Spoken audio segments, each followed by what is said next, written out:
More than 100 hungry men could be trapped on a wooden ship with nothing around them but water, and still not be out of food. That is the part nobody tells you. Because for pirates, hunger did not begin when the barrels were empty. It began when the good food was gone. Then the fresh food. Then the clean water. Then the meat that still smelled like meat. A menu of soaked biscuits crawling with insects. Salt beef so hard it had to be beaten before it could be boiled. Turtles dragged alive onto deck. Fish eaten before they stopped twitching. Chickens that had once laid eggs.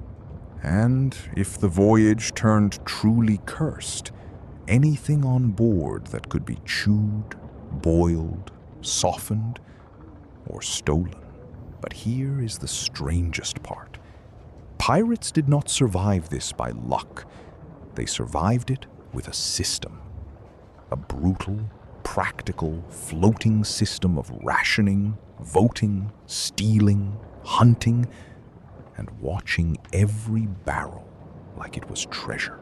So when a pirate ship ran low on food, the question was not, what do we eat now? The question was much scarier. Who decides who eats, and how long before the ship turns on itself?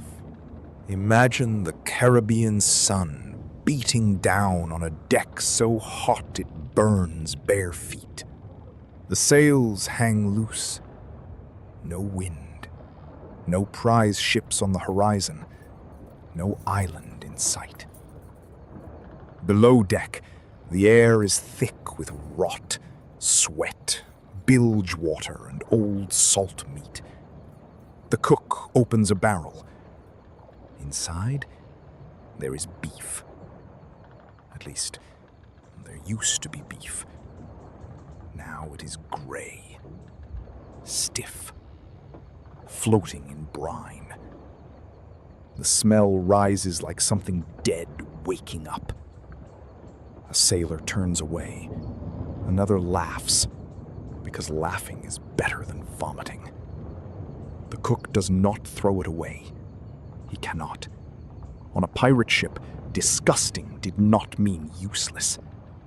It meant dinner was going to be worse than yesterday. Most people imagine pirates eating roasted meat, tropical fruit, and drinking rum under the stars. That happened for a few glorious days, right after a capture. When a merchant ship was taken, the pirates could feast like kings. Fresh bread, cheese, onions, maybe oranges, maybe a barrel of salted pork that had not yet gone foul. For one night, the ship smelled like a tavern. Men shouted, knives flashed, someone played a fiddle, rum spilled across the deck. And every pirate ate with the panic of a man who knew the feast would not last. Because at sea, fresh food had a clock on it. Fruit bruised, bread molded, meat spoiled fast unless it was salted, smoked, or sealed in a barrel. So pirates ate the best food first, not because they were greedy, because the sea allowed no saving it. A fresh chicken was not a long-term plan. A live chicken was. For a while, ships carried animals like moving pantries, chickens for eggs, goats for milk. But animals needed food too. They needed water. And when the water started going bad, every living thing on board became part of the same calculation. How much does it drink? How much can it give us?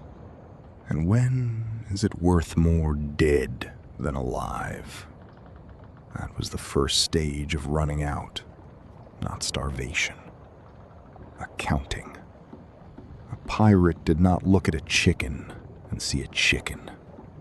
He saw eggs for 3 days, meat for 1, bones for broth, and 1 less mouth drinking from the cask. Then came the food built for suffering.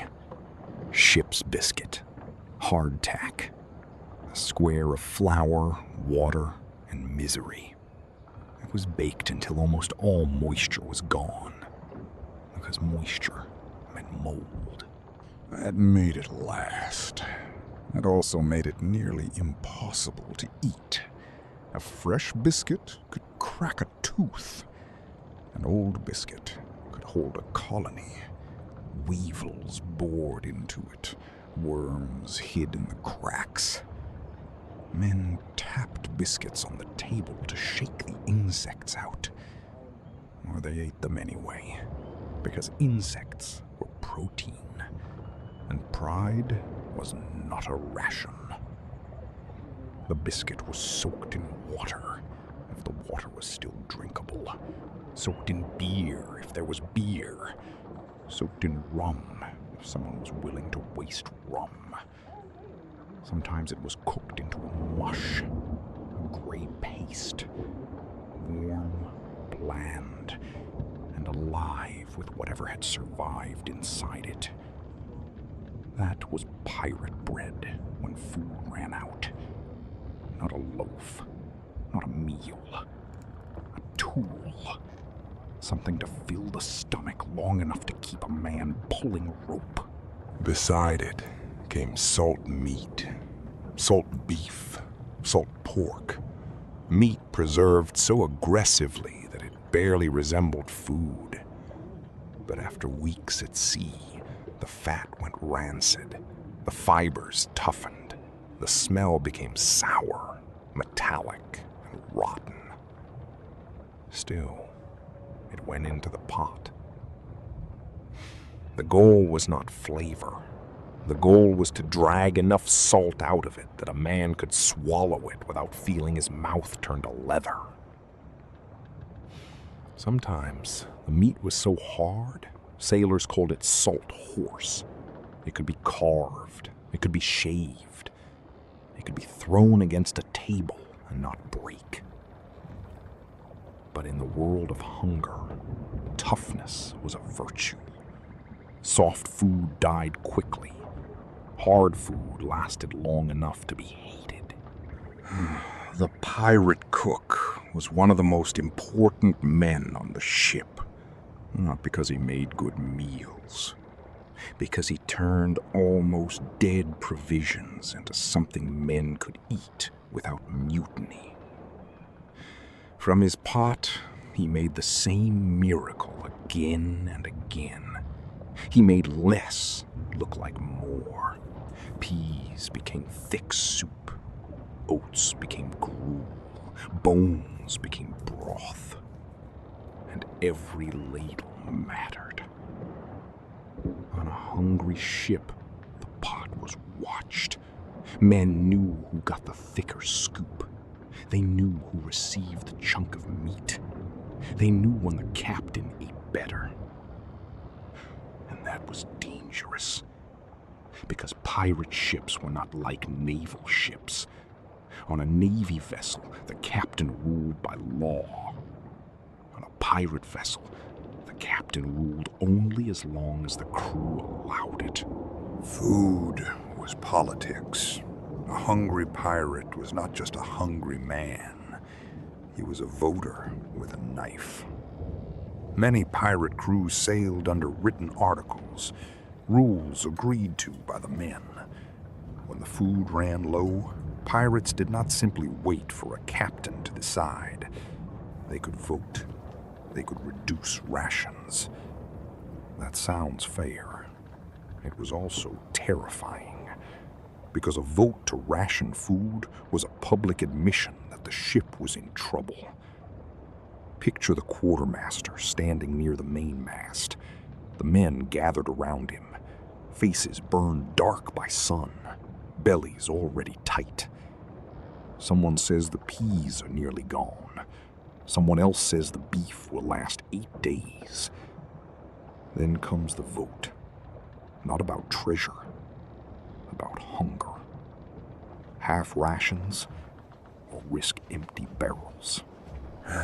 This was the hidden system. Every ration bought distance. Every meal bought another sunrise.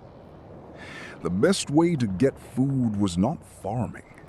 It was robbery. When they chased a merchant ship, they were not only chasing gold, they were chasing flour, water, medicine.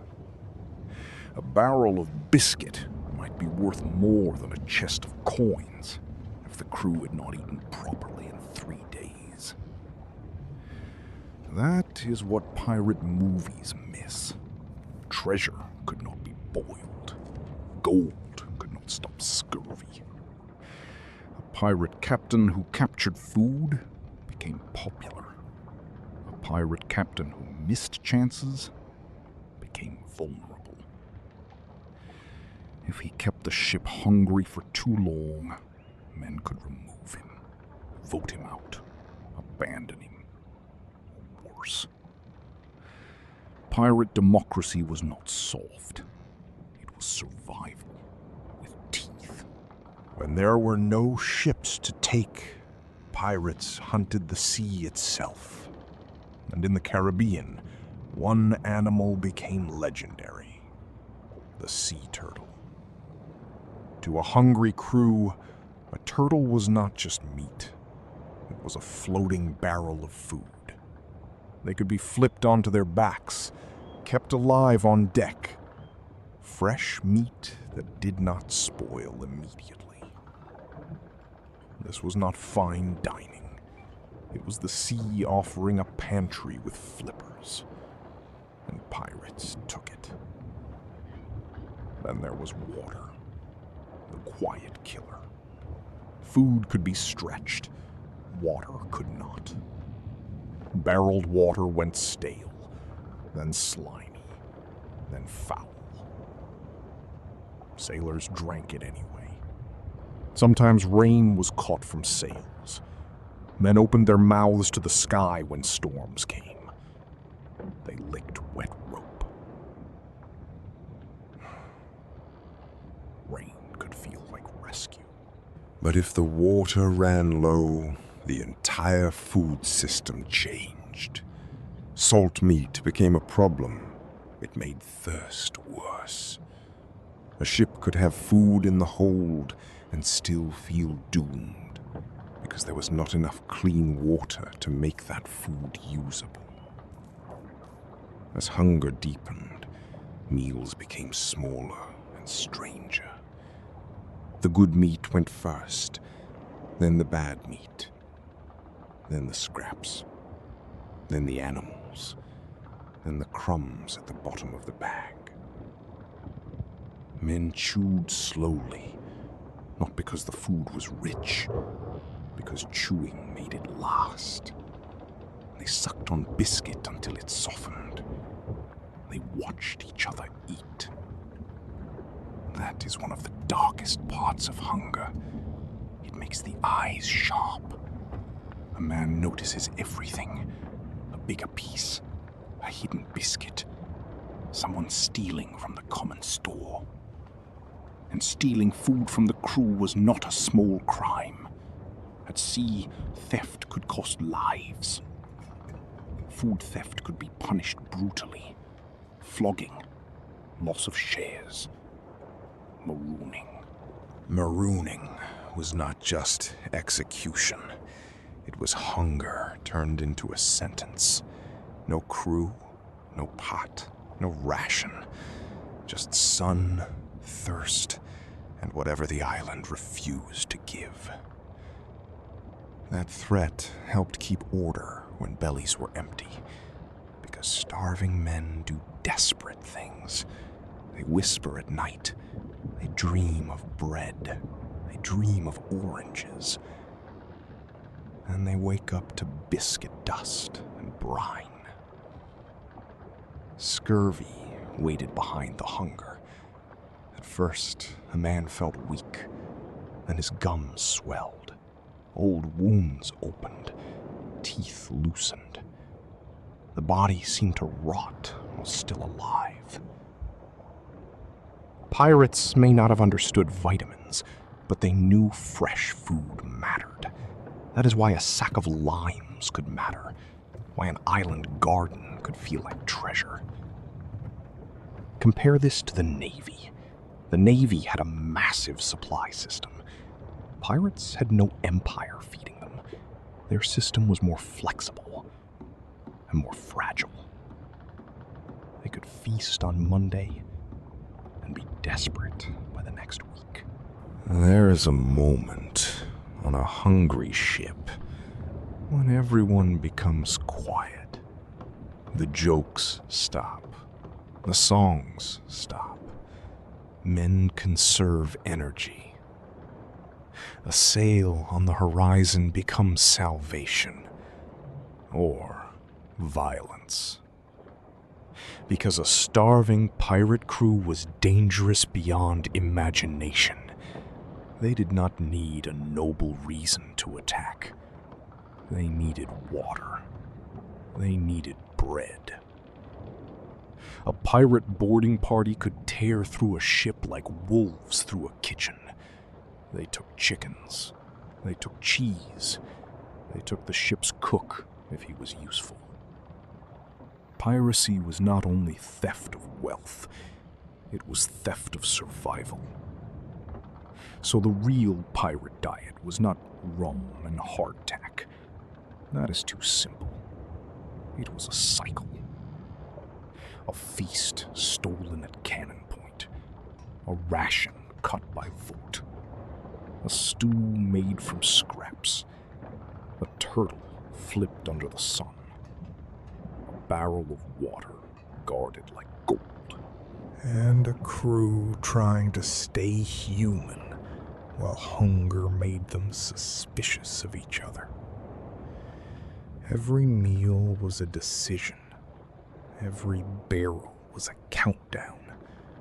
And every bite was part of a system designed to keep the ship moving just long enough to find the next victim.